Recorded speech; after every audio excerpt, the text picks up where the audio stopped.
we really appreciate everyone for being here. We know that at lunchtime, we have different activities, different clubs, different sports. We understand that leave early.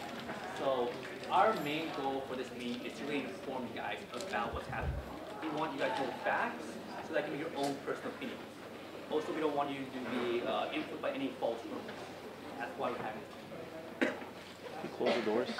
So for those of you who don't know me, I'm Madison Heller. I'm a sophomore in ASB. We really aren't here to argue, debate, or advocate for a position. Instead, we want this meeting to not only be informative, but also to be an opportunity for you to ask any questions you guys may have. We are not privy to any non-public information, and everything that we discussed in this presentation was gleaned from publicly available information. We are simply here to deliver the facts, and as we know them, but again, we are happy to answer any questions to the extent that we can. This is a complex situation with many nuances, and we hope that ultimately the union and the district come to a mutually satisfactory resolution that addresses both the concerns of the teachers and the needs of the students. So with that, I'll turn it over to Megan. Hi, I'm Megan Halabi. I'm a senior in service learning, and this is our agenda for today. So we're going to be talking about the timeline. We're going to define some complex words such as impasse and fact-finding. We're going to talk about what the salary formula is, what the district's perspective is, what the teacher's perspective is. We're going to talk about how you guys, the students, are affected. We're going to talk about the next steps, and lastly, we're going to have a Q&A. So, turn it over to Wesley. So a quick overview of what's been happening for the past year and a half. So we, the teachers union and the BHUSD have been in negotiations for the past 15 months, and then late March, early April 2018, the district asked the government agency to issue a mediator. So a neutral mediator will come in, and then now we're in the impasse. So an impasse is a two-part. First part is mediation, and second part is where they do fact-finding. And we recently hit fact-finding on August 1st, 2018, or around then. And in fact-finding, we're going to look into, or a neutral group will look into more about the facts and issue a non-binding recommendation. Also, another important date is August 24th, 2018, when the teachers began their work to contract and work to rule. After that, we're going to start defining these terms. Okay, so what exactly is the impasse? So if you look at our bullets, an impasse is a process in which the state intervenes to resolve a conflict involving public employees. It involves two steps, the first of which is mediation, and the second is fact-finding. Both groups, the union and the district, are required to participate in an impasse. This is our district's first impasse in almost 20 years, which is pretty incredible. Last March, the district formally declared an impasse and asked the California Public Employment Relations Board, PERB, to assign a neutral mediator to help the union and the district bargaining terms reach a settlement. The third-party mediator's advice is not binding. This is super important, so keep that in mind. And this means that the parties are not required to follow the mediator's recommendations. The district and the union met 4 times with the mediator, and ultimately, the mediator determined that negotiations were not productive because the two sides were too far apart and not making measurable progress. In light of this, the district and the union have moved on to fact-finding. So now we're going to what is fact-finding, right? So I may give a brief description about it, and it's basically where there will be a 3-person panel, 1 from the teachers union, 1 from the district, and 1 more neutral person from the government. And then this group will have some hearings. And then in these hearings, both sides will give their arguments. And then in about 30 days from the first hearing, they'll have to submit a report to both parties about the facts and a non-binding recommendation. So this is more another step to hopefully find a compromise between both groups. Now we want to salary formula. So quick background information. Salary formula was passed in 2014 unanimously by the Board of Education. And they were hoping that with this new salary formula, we can spend more time on discussing other issues other projects at our school. In addition, also they wanted to retain the brightest teachers by offering the best salaries. And a quick note is that 3 of the board members that voted in favor of the formula are still on the current board. Now, this is an equation for the salary formula, very complex, so move on to the third slide. For this one, quick description. So, salary formula talks about how we're focused on the new property tax rate. So it's not like the whole property tax, it's any new ones for every year. That's very important, and we also expect for the property tax in LA County to increase. And we also hope that by having a salary formula, the BHHS and BHHS can spend more time on negotiating other issues. And it's not tied to any teacher health benefits. Now on what is work to contract. So work to contract is also known to as work to rule, and it can end at any point if the district and union decide to come together and negotiate. If it doesn't end, if there is no negotiation within 60 days, it automatically ends. And it started like 2 weeks ago, Friday, August 24th. So what it basically entails is that teachers will stick to what's in their contracts, including working their set contracted times and having their own duty-free time, which means they have their own rights to having like nutrition, passing period, and lunch to themselves, which means they won't be having office hours per se. So teachers have said that they will continue to provide 100% to educating students within the classroom. So just because we are on work to rule does not mean that you will not be receiving your 100% education. And when I said that they don't do anything outside of their contract, this also entails sponsoring clubs, emailing you back after school, before school, writing letters of rec. And I'm going to turn it over to Madison to talk about the district's perspective. Okay, so from the district's perspective, there is a lot at stake that will impact the educational program for our students, the financial integrity of the budget, and the competitiveness of our school district. It appears that the district believes that declining enrollment has caused overstaffing of teachers. This has limited the teachers' compensation relative to teachers in neighboring districts. It also appears that the district believes that concerns about the salary formula that was passed 4 years ago is linked to property taxes. The salary formula obligates majority of property tax revenue growth for annual salary increases for teachers. This structure leaves little property tax revenue growth, which, keep in mind, the district heavily relies on to cover increasing costs and retirement benefits, inflation on materials and services, funding new projects, and growing much needed reserves. Again, I keep saying it appears, but I'm not the district, so I'm just speaking on behalf. This is factual. This is not my personal opinion. I'm just delivering the facts. The district appears to want to remove the salary formula, as I said earlier, and replace the formula with a proposed 3% last year, this year, and next year. So onto the teacher's perspective, the union, also known as BHGA, has begun work to rule as we previously discussed, and it's in an attempt to show the district what they do beyond their contract and how it's important and how it affects each individual student. So they are presenting a unified front, which means that every kid won't get a rec letter, every kid won't get contacted outside of office hours. There are like no exceptions, but that doesn't necessarily mean that the teachers are enjoying this, because they are here to educate and to help us. So another side to this is the teachers' health benefits are horrible. They are 42nd out of 47 in the county alone, and we are given $6,000 less than the average given in health benefits. So the formula does not involve health benefits, but it does move us towards average pay.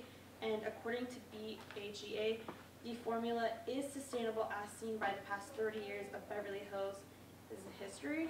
So another point that the district is moving towards, a policy per se, is increasing class sizes in K-3 classrooms to 29 students to 1 teacher.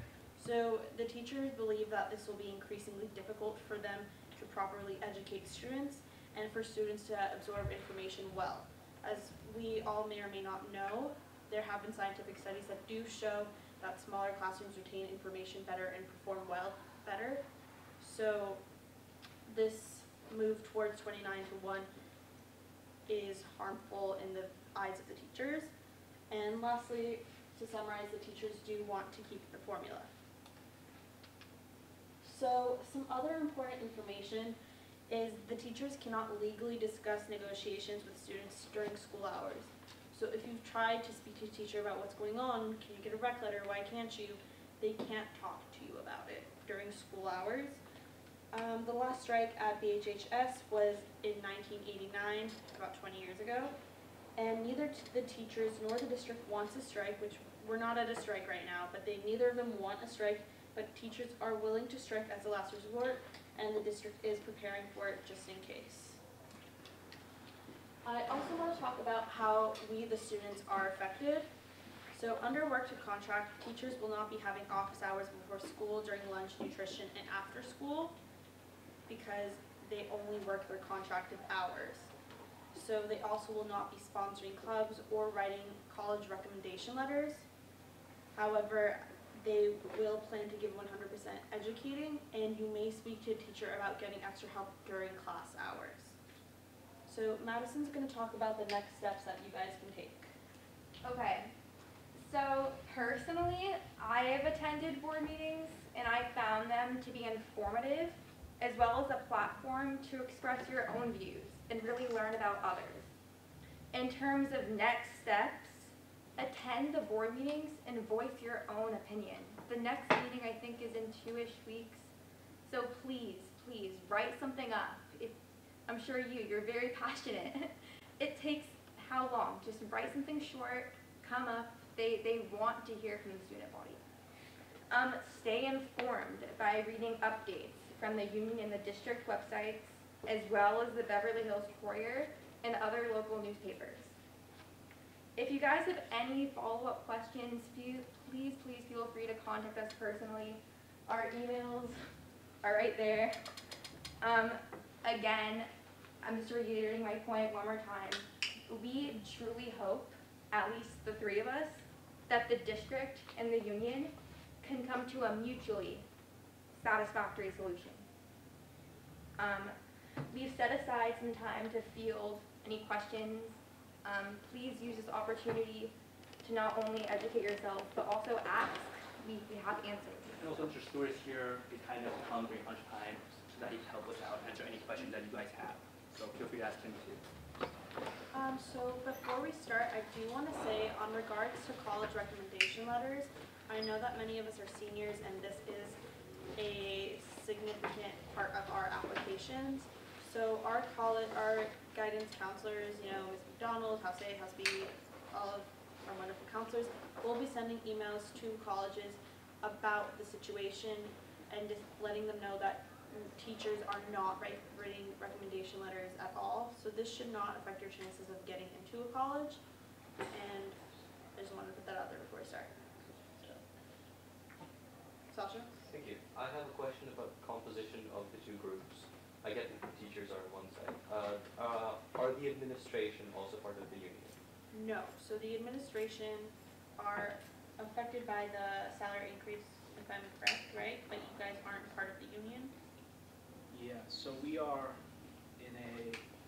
as site administrators, meaning Mr. Reed and the 3 of us as vice principals, we're in a weird spot because we have to try to keep the school running as efficiently as possible while understanding that the district office / really the Board of Education is on one side of things and the teachers on the other. Whatever the teachers negotiate in terms of salary increases or health benefits, things like that, everything gets negotiated, like we're on the same sort of salary schedule and we have the same benefits as teachers do.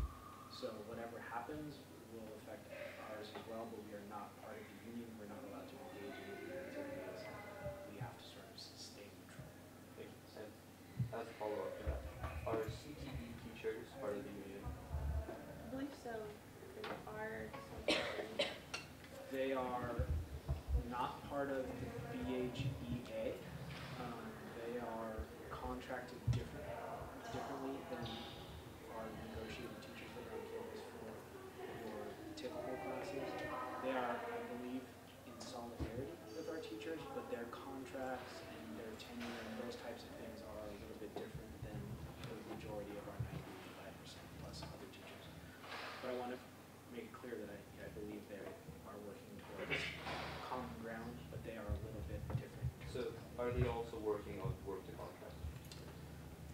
that is a question I'm not prepared to answer. I haven't spoken to the CT teachers.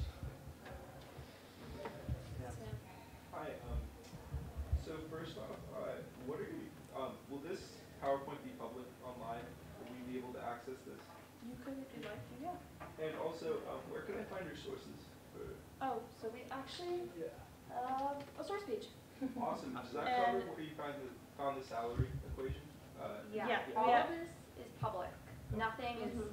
we don't have the I hidden, was just curious. it's all Yeah, online. so every slide, or most slides do have a source Mhm. in addition to the source page. Excellent. So the salary formula, little image you guys saw, that is from a news article, if I'm not mistaken, but the source is right there. So I could send that to you, but we can make it public. Yeah, excellent. Where can I find that then? The PowerPoint.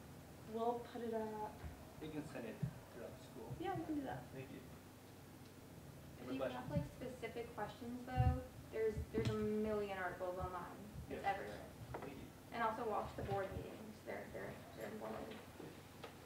Cameron. If we're applying early to some schools, well, and it's not a very popular school, do we have to tell the counselors that we're applying there so they send if worse comes to worse? I think that it would be wise to do that and safe, for sure. Yeah, I would recommend that.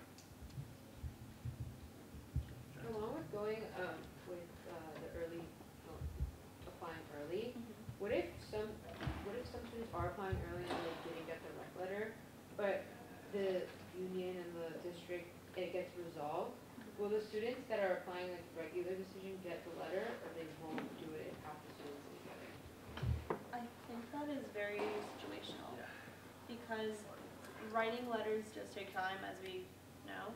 So it does depend on the teacher, and you could always submit your rec letter after you submit your application if the situation does resolve before and after you end up submitting your application. So I think that's a question for the teachers, and it's very circumstantial. So it's possible for some students to not get letters of rec and others to get letters of rec. I don't know. We wish we had the answers, but as students we don't. Yeah, I think that's unforeseeable, unfortunately. Like, I'd love to tell you yes or no, and give you like a clear answer, but because we are still doing fact finding and work to rule, I think that's even a question that teachers aren't sure of, because everything is really dependent on the situation at hand. So I think that's when time comes, something that we'll have to answer. Some teachers have said that they already written the letters like before summer and during summer. So we'll work out that like the teachers have already written the letters before they launch the contract. Will send in letters, or is it like we don't do So, that? from what I'm aware of, because I am aware of that situation, they have written them, but they will not release them or submit them in solidarity with the rest of the union. So the 60 days does end like in November, before like November 30th when applications are due. So in that case, once again, it depends on the situation, but if you have a rec letter and your teacher is willing to give it to you, then you are free to submit it. Maybe, do you mind if I add a little? The letters of recommendation situation is obviously an enormous elephant in the room for especially seniors that are affected by it. Teachers are in a tough spot trying to be in solidarity with fellow teachers. Some have already written them, some would love to write them, some maybe, they are all over the map in how dealing with this very difficult situation. What I can say right now is that administration and guidance, our counselors, are working on a solution so that any student that needs 2 letters of recommendation as they're applying either early decision or regular decision will be able to have those letters written either by student's counselor or administrator. Or if you need 2, which many people do, you would get 1 from each. So we are in the process of figuring out a way in which we will be sitting and writing lots of letters. We have to be creative because obviously that's a tremendous number of letters for the few people that are there, but that is an option we are very busily working on. We'll have more information for you guys very soon on that. And that is not to circumvent anything that is happening with what teachers are trying to do. It's sort of, in a certain way, allowing them to be aside from the equation, and we're trying to prepare what we can as administration and council to try to help you guys still get the letters that you need. Does the salary formula include if property values were to go down, teacher salary goes down, or it's just upward? So the way that the salary formula works is there's only an increase when the money is there. So it is property tax revenue, but it's a surplus. So when there's that extra money, the formula dictates what percentage will go to teachers, and then it's divided amongst the teachers, and the rest of that extra money goes towards the district. Okay. So if there is no money, there's no increase. Right. But if, let's say we have a recession, teachers are still going to be paid the same, correct? Salaries would not go down. Okay. They just wouldn't go up.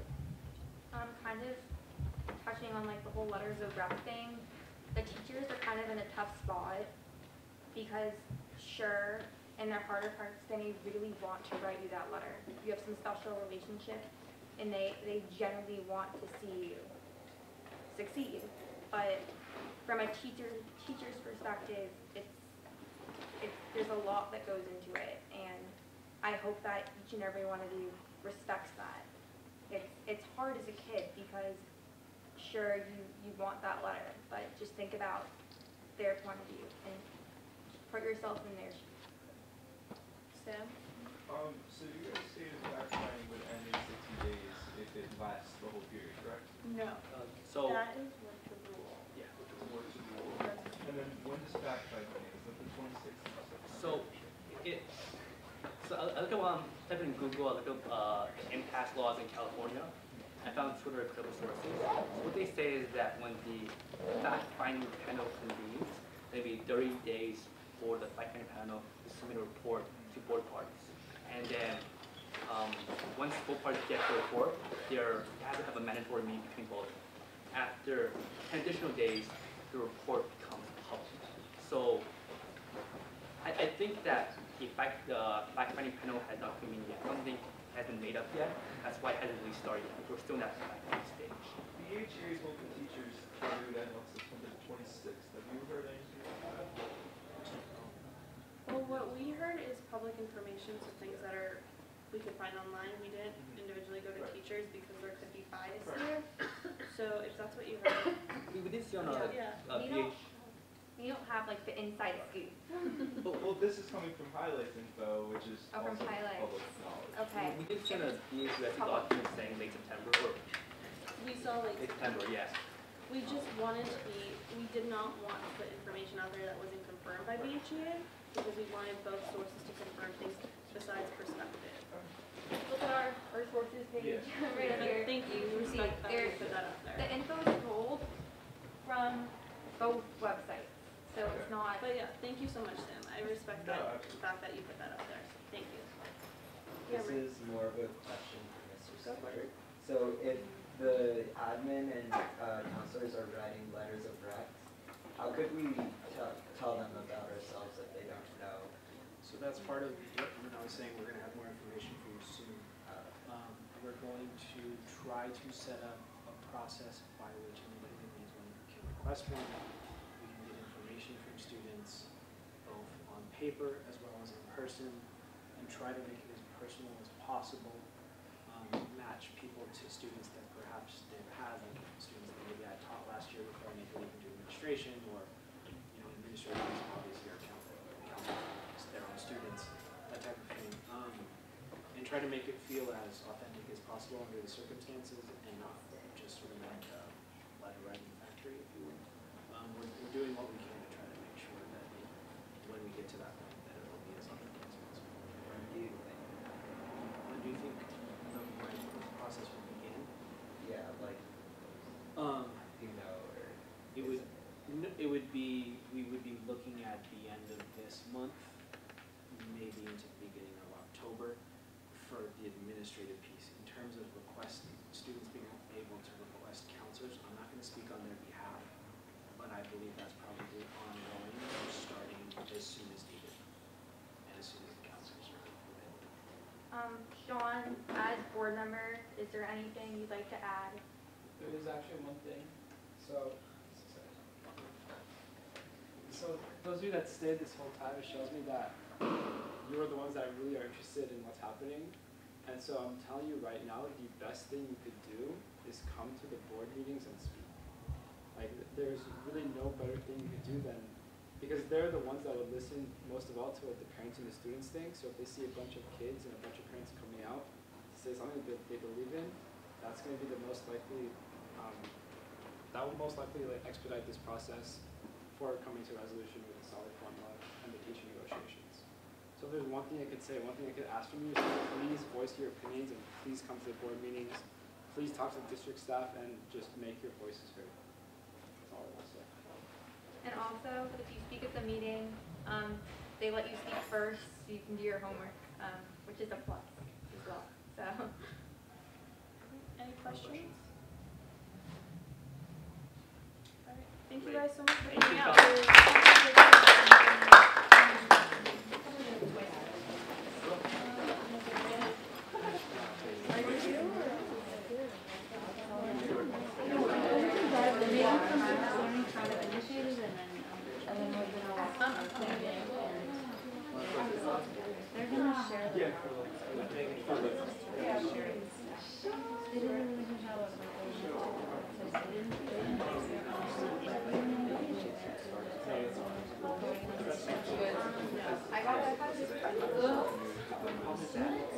Well, they